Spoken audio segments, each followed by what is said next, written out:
Tonight, we now know the body discovered in Liberty Township is that of 23-year-old Ellie Weik, who'd been missing since August 1st. We are continuing to follow breaking news right now. Police have just arrested a man in connection with the murder of a Westchester woman. And Michael, we have to get to the bottom of it.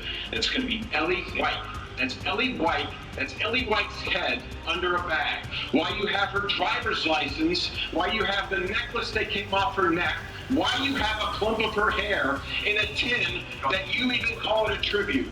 Michael Strauss has murdered once, and according to newly released court documents, he told an inmate 23-year-old Ellie Weik wasn't his first victim.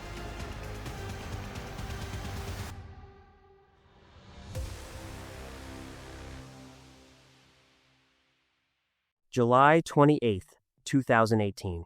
Late evening. 23-year-old Ellie Weik is sitting in her home in Westchester, Ohio. She's texting with a friend named Nate.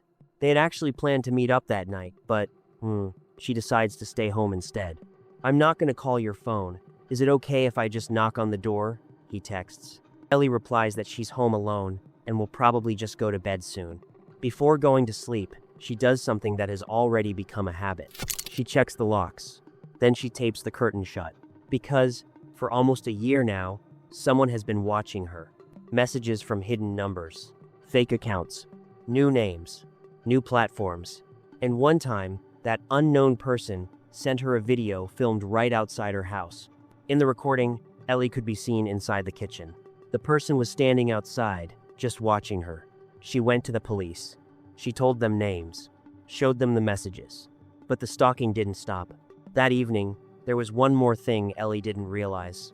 The man she had been texting wasn't Nate. It was a fake number, just another made-up account. And the person on the other side of the screen already knew the most important thing. Ellie was home. She was alone. In a few days, her family would stop getting any replies from her. And less than a month later, police would make a horrifying discovery in a field near Oral Road. But at that moment, no one yet knew what had really happened that night. All right, friends, let me pause for just a minute. I'm actually really curious where you're all watching from. So tell me something. What city are you in while watching this video, and what time is it there right now? Thanks for taking a moment to share that. Go ahead and drop it in the comments, and, I'll keep the story going. West Ohio was home to 23-year-old Ellie Weik, though everyone in her life knew her as Ellie. She was originally from Minneapolis, Minnesota, and later moved with her family to Westchester. By that time, Ellie was living on her own with her pet gecko named Gale. Her family said Ellie lived a life full of color, music, art, and nature. People described her as creative, kind of free-spirited. You could often find her making scrapbooks, going to dance classes, crafting jewelry, or sitting somewhere writing in a notebook. She absolutely loved being outside. Her mom used to say that ever since Ellie was a little kid, you could almost always find her outdoors, even in her nicest dresses, sometimes covered in dirt. She planted flowers, dug around in the soil, and built hammocks between trees. Nature was just a huge part of who she was, and there were a lot of exciting things ahead of her. Not long before all of this, she had earned her cosmetology license. But as the summer of 2018 started getting closer, her usually bright outlook on life began to feel pushed to its limit. An unknown person started sending her abusive and obsessive messages. They came from hidden numbers, random usernames, Snapchat accounts, and profiles on Instagram and Facebook. At first, it happened off and on for almost a year. But now, it had become constant. From the way this person wrote, Ellie was convinced it was the same individual every time, just using different devices, different platforms, different accounts. Then the situation took an even darker turn. Ellie received part of a video through Facebook. It had been recorded right outside her house.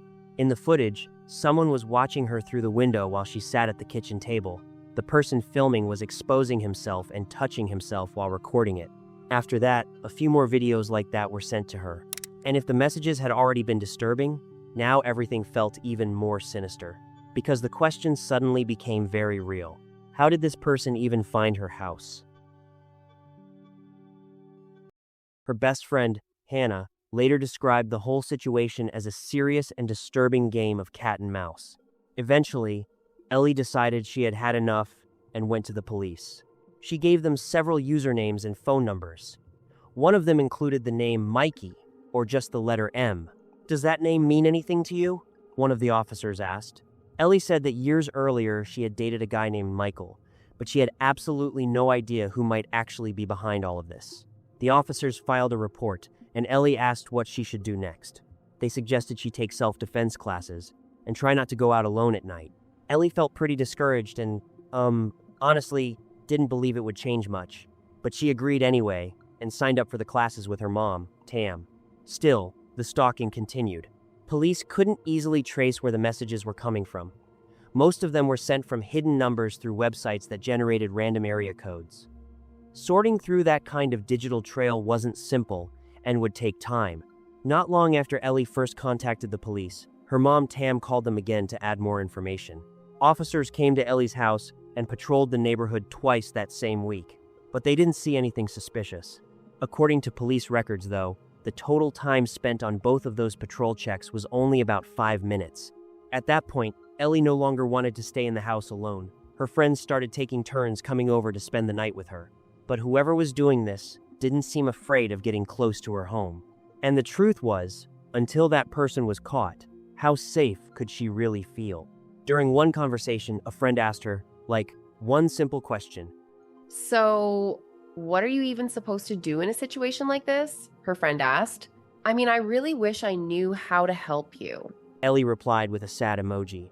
I honestly don't know, she wrote.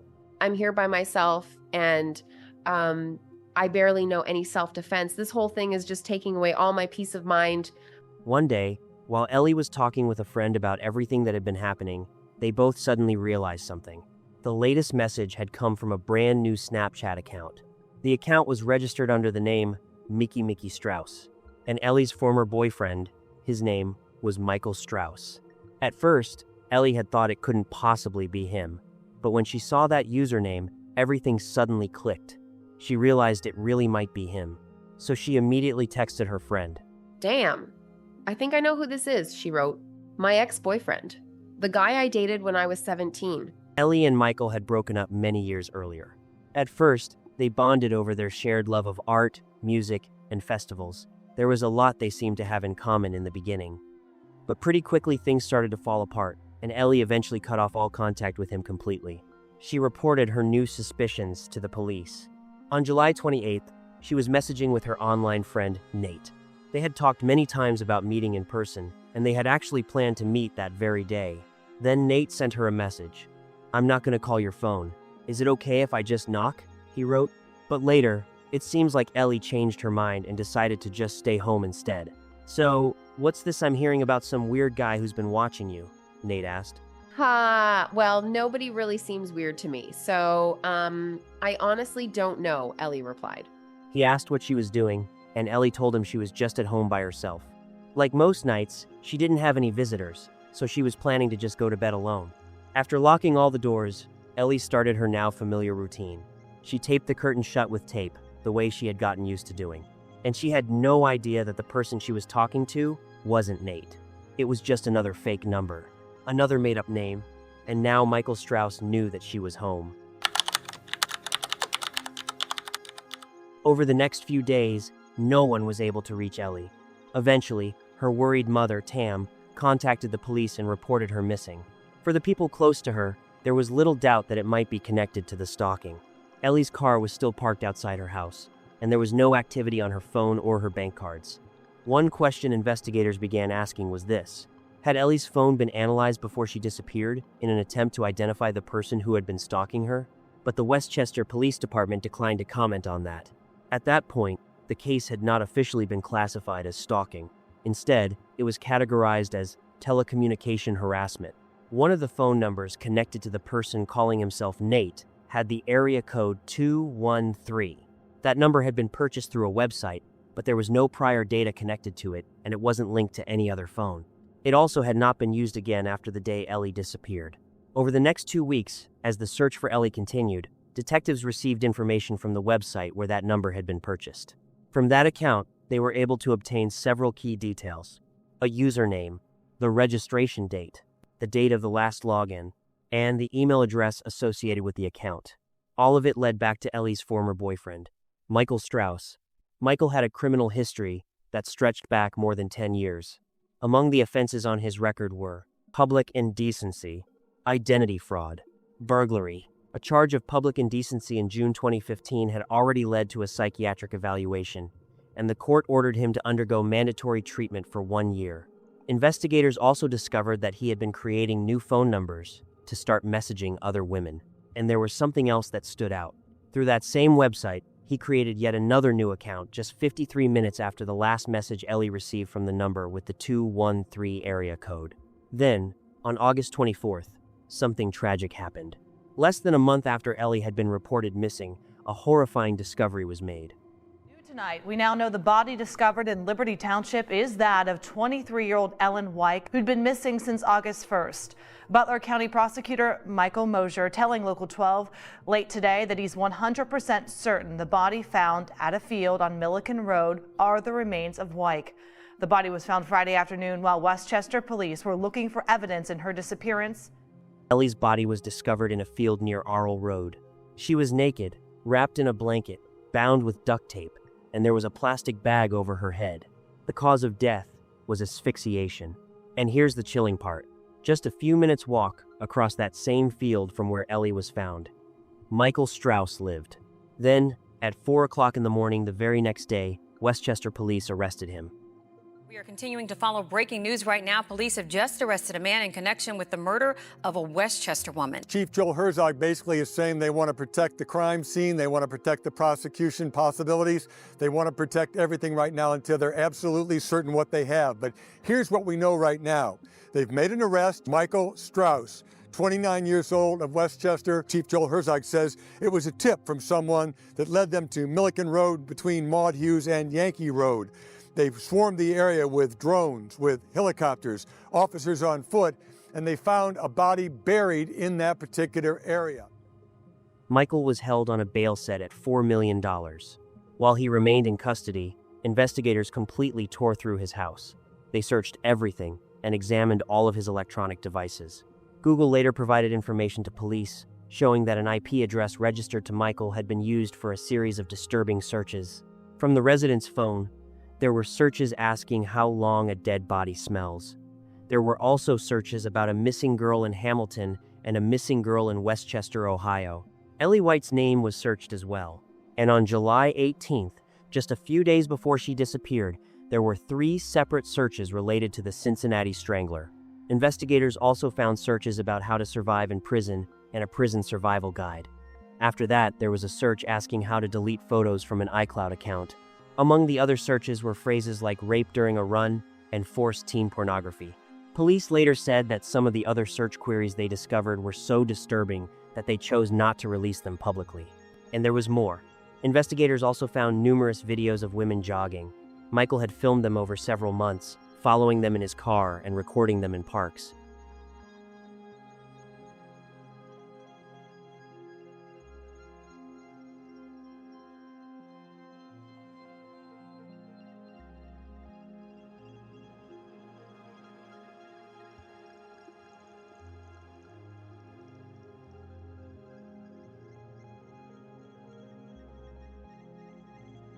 We have people that get sexual gratification from videotaping women.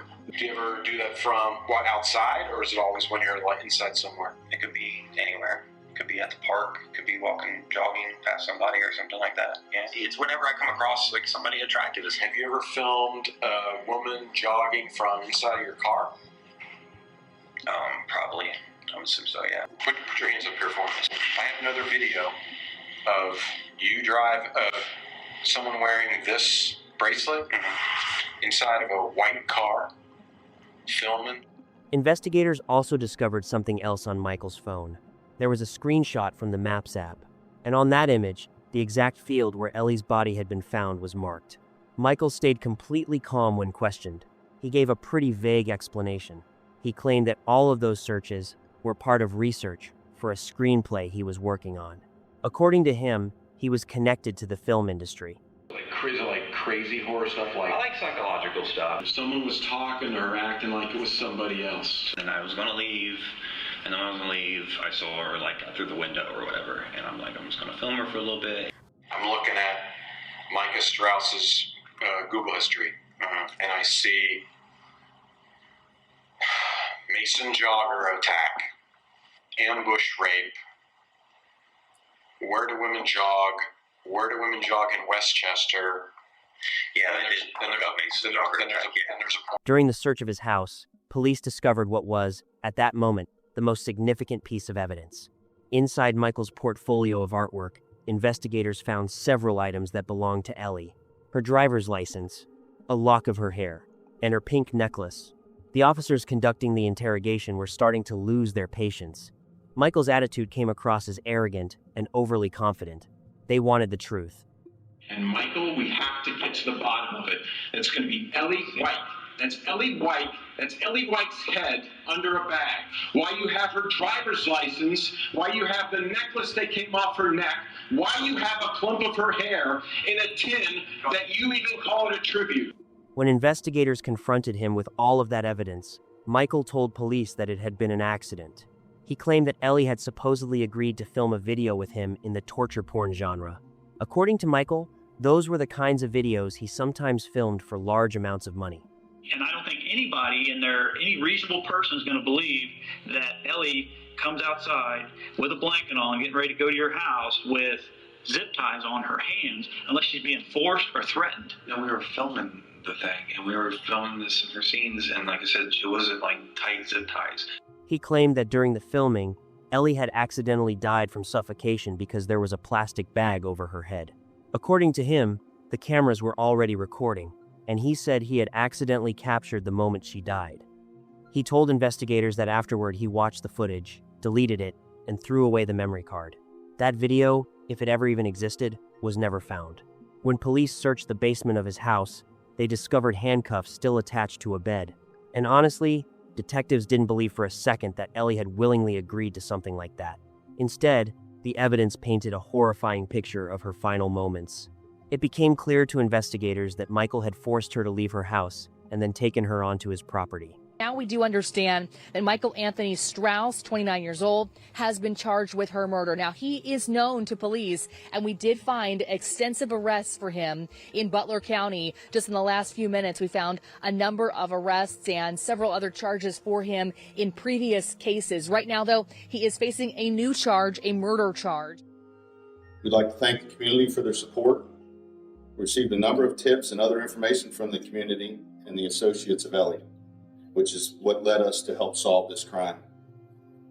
Without their support, it would not have been able to be done. Westchester police officers and detectives are some of the most dedicated professionals I've ever known. But due to the size and complexity of this case, we enlisted the assistance of BCI, the FBI, Butler County Sheriff's Department, Ohio Department of Natural Resources, and many others in order to investigate this crime thoroughly and without delay. The FBI, we received assistance from the FBI 5, Squad 5 Major Crimes Unit, their Behavioral Science Unit out of Quantico, and a highly specialized unit that concentrates on digital communication evidence. We have pictures posted up here of Ellie, and as you can tell how free-spirited she was and what a beautiful human being she was. Over here to my left, you'll see the rainbow. That is directly above where Ellie was found, and that rainbow appeared shortly after we located her body. That in itself touched many of the officers on the scene, and that is what you will see. You see the picture because the way it did touch the officers, and they felt it was a true sign from her of a thank you for bringing her home, and that was the goal here. Unfortunately, it was not brought home alive.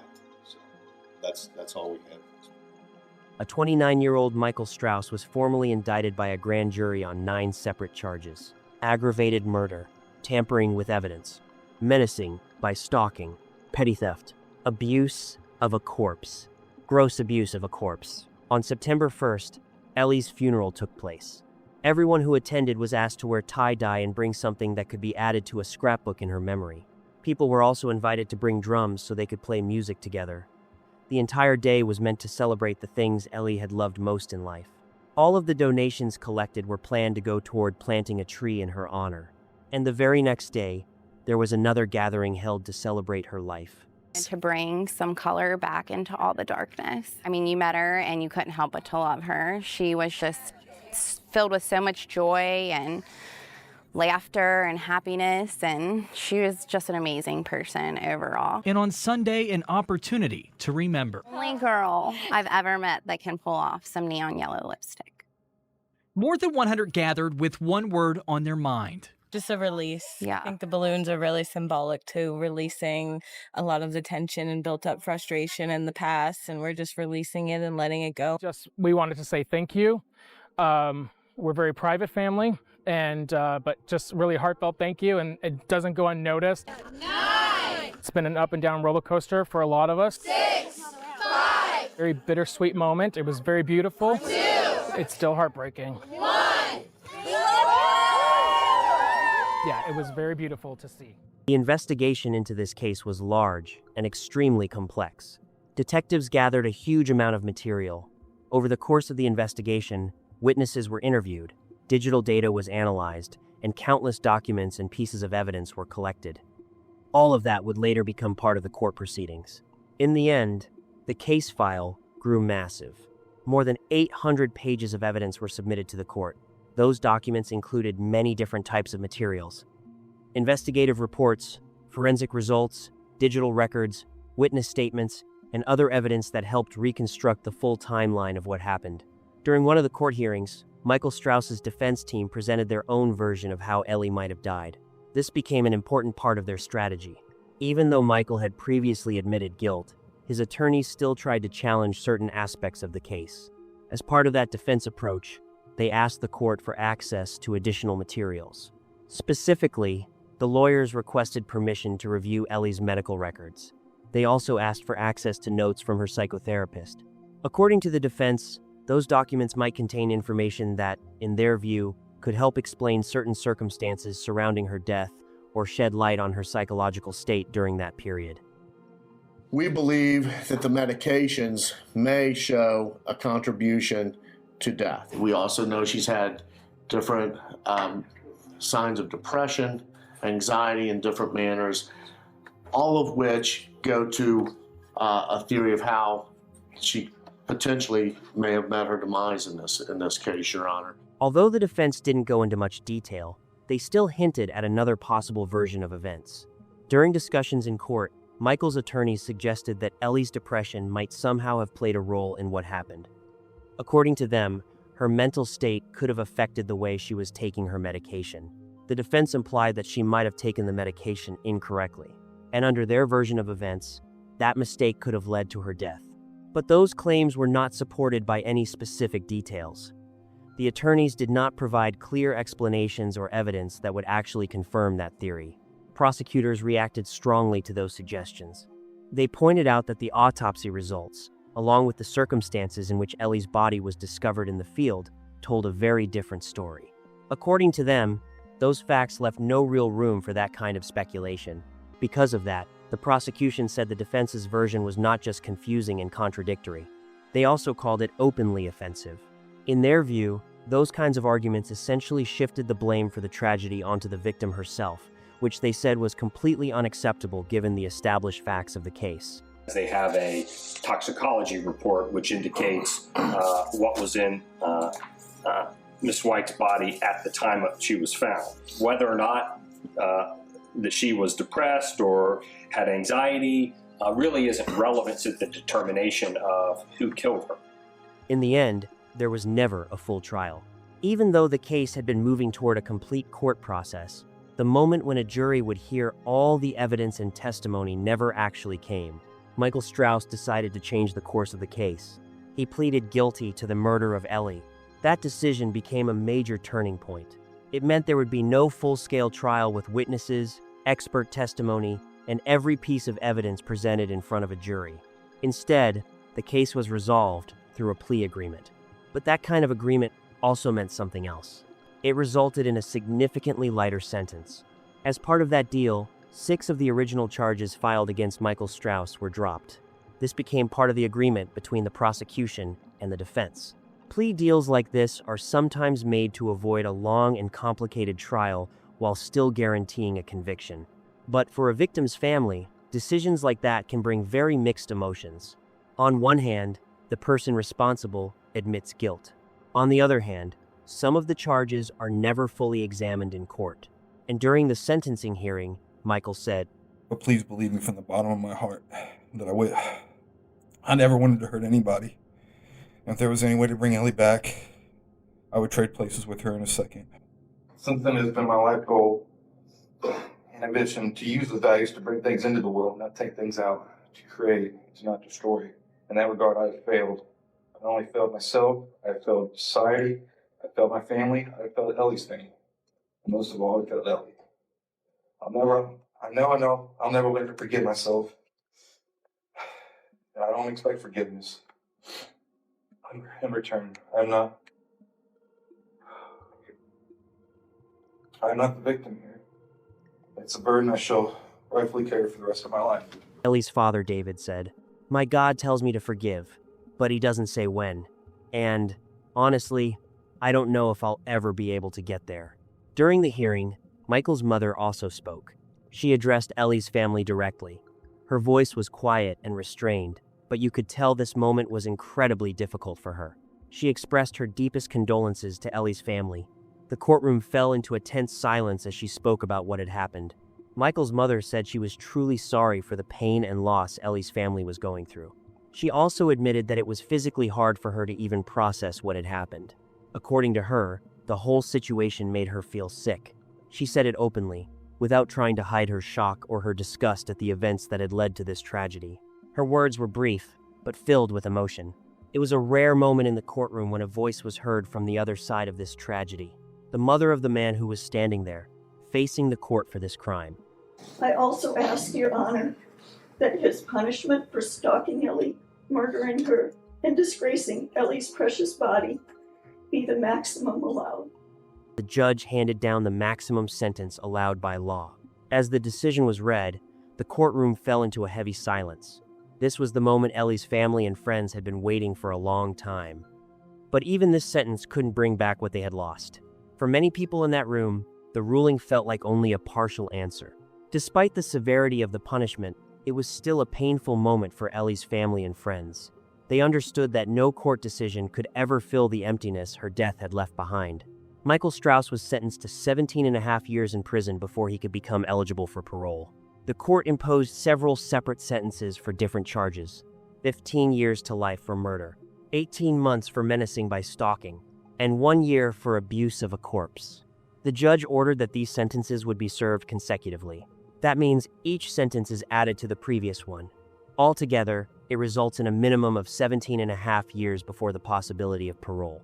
Taking into account the time Michael had already spent in custody before the sentencing, he will first be eligible to apply for parole in the year 2036. If that request is denied, the next opportunity to apply would come in 2041. While announcing the sentence, the judge also pointed out an important detail. He explained that, unfortunately, this case did not fall under the category of crimes that would allow a sentence of life in prison without the possibility of parole. Because of that, the court's options were limited by the current law. The judge emphasized that the court must operate within the boundaries of the law, even in cases that cause strong public reaction. And even though the trial process had come to an end, many questions still remained unanswered. To this day, there is no clear and complete understanding of what exactly drove Michael to commit this crime. Investigators tried to determine a motive, but no single explanation ever fully emerged. Prosecutors said they could only speculate. In their view, the motive in this case may have been sexual deviance. That is how they described the kind of behavior they believed was behind this crime. Mr. Strauss was the writer, the director, and the producer of his own twisted film. This case reads like a crime novel, but honestly, it feels even more like a horror story. And that's really the most terrifying part of all of this. But the most painful thing is that Ellie did everything people told her to do. She followed the advice. She did everything right. And somehow, this still happened. Ellie's best friend, Hannah, later spoke about what had happened with a mixture of pain and confusion. For her, and for many of the people who loved Ellie, the story left behind countless questions that are still difficult to answer. So, where is the justice in all of this? She asked. Where is the closure? Her words sounded less like a statement and more like a question directed at the entire system, at the investigation, at the decisions that were made when Ellie was still alive and trying to get help. Afterward, the leadership of the Westchester Police Department conducted an internal review to examine how officers had responded to Ellie's multiple reports. As a result of that review, the police chief issued disciplinary action against one of the officers. He received 40 hours of unpaid suspension. The investigation found that the officer had violated departmental procedures. According to the internal report, Officer James Thomas failed to properly document key information. He also did not carry out a full investigation after Ellie filed her report on April 11, 2018. That report contained information that could have been important for her safety. The internal review concluded that Officer James Thomas should have acted with greater urgency and paid much closer attention to the details of the case. Those actions could have helped authorities better assess the situation and potentially provide stronger protection for the victim. But, according to the report, that did not happen.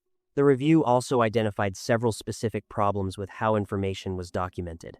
The report stated that it was never recorded that Ellie had a former boyfriend named Michael. His last name and address were not included in the case file. No attempt was made to check a possible connection with the username Mikey or the letter M. Emails and videos that Ellie had provided to police were never added to the case. Those materials could have contained important details, but they never became part of the official file. The report also revealed another important detail. The officer failed to document that on May 1, 2018, he had received an email from Ellie. In that message, she sent additional communications that may have been related to her situation. Those materials were never scanned and were not added to the report. They were also never entered into the official evidence registry. As a result, part of the information Ellie tried to give to the police never actually became part of the investigation.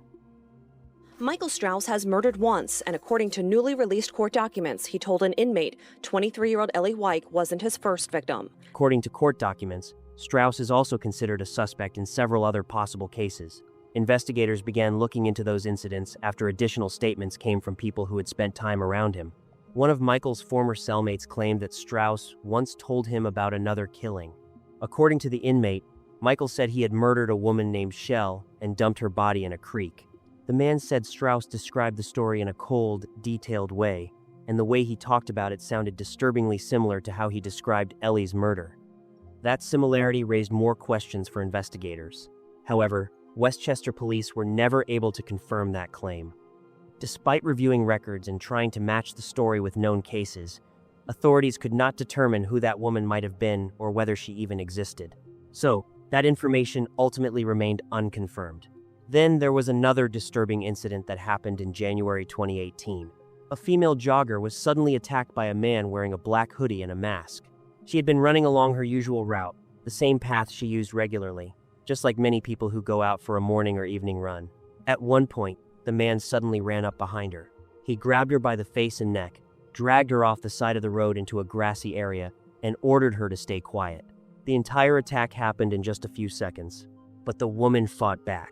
Even though she was shocked and terrified, she resisted and eventually managed to break free from his grip. In that brief moment, she escaped and ran from the scene. She survived. Looking at the many videos Michael recorded, investigators noticed a clear and disturbing pattern. He seemed to have an obsession. He would watch women who were jogging, film them, and sometimes follow them from a distance.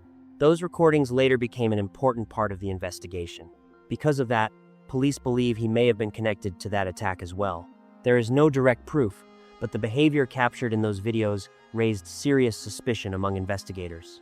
Considering how dangerous and violent Michael had already proven himself to be, many people began asking the same question. How many victims might there really have been?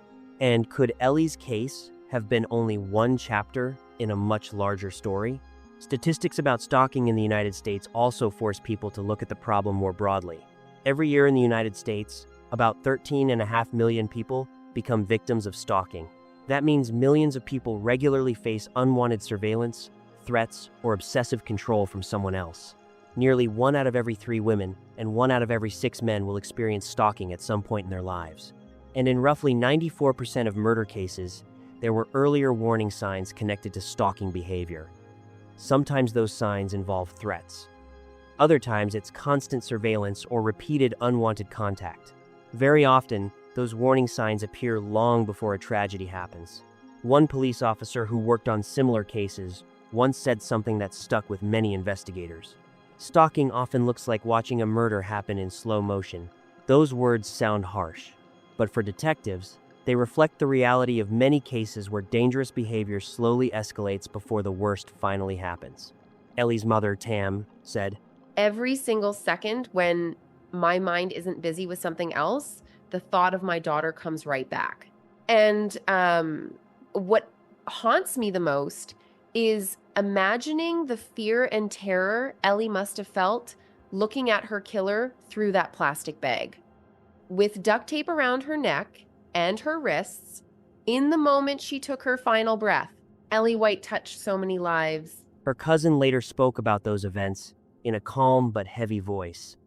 In his words, you could hear a mix of pain, memories, and that quiet kind of hope that sometimes helps people survive the darkest moments. We just wanted to bring a little color back into all that darkness. It sounded simple, but there was so much more behind those words. The family was trying to find even the smallest bit of light in something that had become a deep and painful tragedy for them. After everything that happened, every day felt different. Like the world itself had become a little dimmer. Honestly, I don't think there will ever be real closure. He was talking about that feeling people often face after loss, when the answers are there, but the emptiness still remains. When even after the court cases, the investigations, and the passing of years, you realize that some wounds never fully heal. With time, it gets a little easier to deal with day-to-day life, but real closure never really comes. Time does soften the pain. People slowly learn how to keep going. They return to everyday routines and try to rebuild their lives.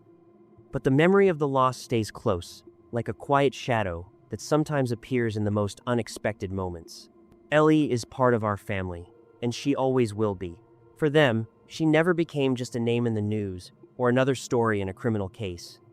She remained the same person they knew, the one with her laugh, her dreams, and all the plans she had for the future.